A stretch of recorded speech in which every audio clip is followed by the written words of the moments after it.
has the pictures. You know it's final because I did this, and so I am and prepared to show you that bad divisions need love too. Sure. Washington and Philly. The football team claims the NFC East with a victory. That's all they need to do. So none of these teams have been good all year, but Washington seemed to have the farthest to come. Jalen Hurts, he's the new starter there. Rolls right, takes it touchdown. So they were down 10-0, but he gets that one back. Carson Wentz not even in uniform in this one. Healthy scratch, 3rd and 7. Hurts steps up in the pocket, fires a dart right there. J.J. Arcega-Whiteside catches that one. Drive alive, got a first down, and then here he is again. Mobile. Trots in, touchdown number 2. First Eagles quarterback, 2 rushing touchdowns in a game since Michael Vick in 2010. Not as fast, but certainly they look like they have similar games. Eagles lead 14-10. After 3 and out, 30 seconds left in the first half, Alex Smith beat the clock up top. Logan Thomas elevates and catches that one. Comes down with it. Washington comes down with the lead, 17-14. Jump into the third quarter, second half. 5 minutes remaining. Smith's pass to J.D. McKissick. Ripped out by Marcus Epps. It's an interception. We're going the other way. That's just a guy who wants it or actually realizes he has it and hangs on to it. Epps takes it from him. Eagles, good field position. Hurts, try to keep him in the pocket, keep him in front. He breaks it outside. Throws that ball out of bounds. Doug Peterson, coach, I've got it on there. He's got a 4th down play. Hurts, looking, retreating, throwing, and that one is low. Drives it into the turf. Wes Watkins, it's short, can't get it. Turnover on downs. Eagles trail 17-14 still. Jalen Hurts now goes to the bench. Nate Sudfeld's in. What is going on at the QP position in Philly? 3rd and 6. Sudfeld airs it out. Yeah, safety coming over. Jeremy Reeves handles that one easily. A lot of air under it, a lot of time to get over. Makes the snatch there.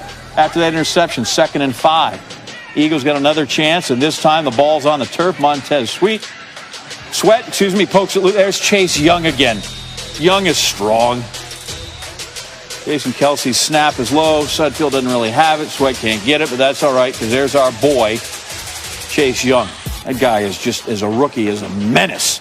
Washington gets a field goal, leads it 20-14. All right, 4th and inches, 2-minute warning. We're going to salt this thing away, right? Washington going to go for it. This will be the whole. What happened here? Smith draws Ty McGill off sides.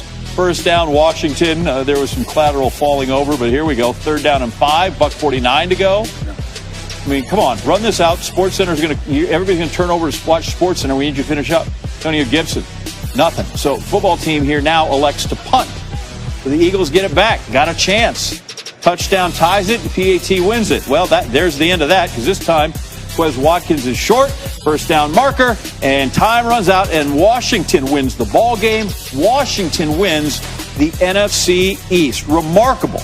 After a 20-14 Washington, the only NFC East team to be over 500 at any point during the season. That was week 1. They were 1-0. You know who they beat? The Eagles. So they kind of bookend it with the Birds from Philly. NFC East went 23-40 overall this season. .367 winning percentage. 4th worst by a single division since 2002 when the divisions were realigned.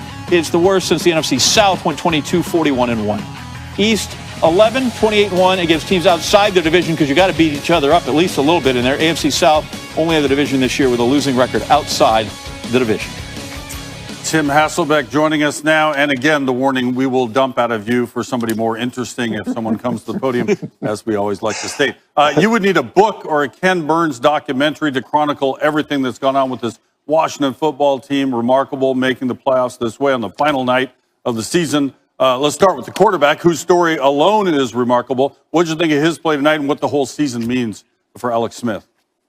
Yeah, well, I would say this. If a team from the NFC East is going to make it in the postseason, which we know is the case, it is good to have a story like Alex Smith's be a part of it. And look, they're not a great football team, and he's not the same player that he once was, but he does give them a pretty good chance to win at times because some of the things that he continues to do well. You know, he's known for being a guy that's, you know, a good decision maker, a guy that doesn't take chances, a guy that is patient, will take kind of what you're giving him. And you saw that early in this football game on the 3rd and 8, a check down, on a 3rd and 10, throwing an underneath route that, you know, runs for the first down. And then even in the red zone, because he's a good decision maker, because he plays with good anticipation, the nice throw to Logan Thomas, for the touchdown. But I think there are elements of what he does that you can win, especially if your defense can play at a high level, which we've seen from Washington at times this year. But listen, the story is remarkable to think that he's a starting quarterback with what he's been through, led his team to a victory tonight, and has a chance to play in the postseason. It really is amazing. I imagine Doug Peterson is answering one of the questions we'll ask you right now. There were several, in fact. There was not going for a field goal that was a sure thing to tie the game, although the receiver was wide open. Keep that in mind, so they could have pulled it off. And then also he says, hey, let's have a quarterback competition in the fourth quarter. What do you make of some of those decisions toward the end? It was really bizarre because there obviously was a lot at stake, not necessarily for the Philadelphia Eagles. But I just know this, Kenny. I watched the Houston Texans today play, a game that was meaningful for the Tennessee Titans and not for the Texans. And Deshaun Watson stayed in the game and battled to the end. That's not what we saw from the Philadelphia Eagles. And to think that, this game was moved, to Sunday Night Football because of the playoff ramifications, for a team involved in the game as well as, the New York Giants.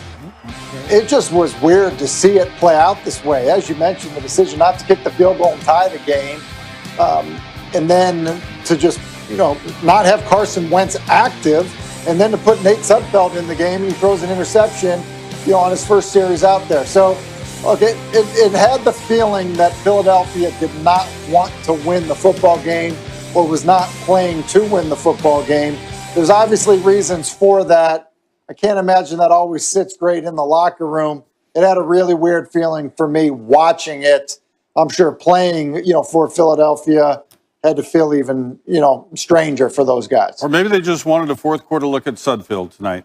Either way, we need we need you to stay around. We have more activity in the NFC to document right here. We'll come right back to you. We got the Cardinals and the Rams, playoff implications. Cardinals got a 3rd and 13. Kyler Murray's out there. See, this is how it looks. Chiefs, Bills, Steelers, Titans, those are your division winners. Those are your wild card teams. Ravens, Browns, Colts. And as the Colts, as the 7th seed, they will take on the Bills, as we just mentioned, in the first round. All right, so bring the guys back.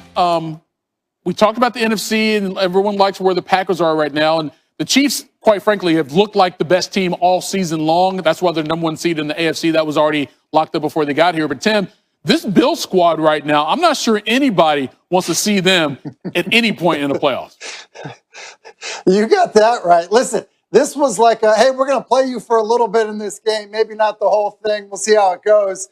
And you saw what Josh Allen did even in that environment. And then you think about, and they're going to score on special teams. They are dangerous, and in large part because the quarterback is just that physically talented. Just plain and simple, he's that good. He's that gifted. The ability to just take a game over. So they can score with you. They're going to play good defense. They're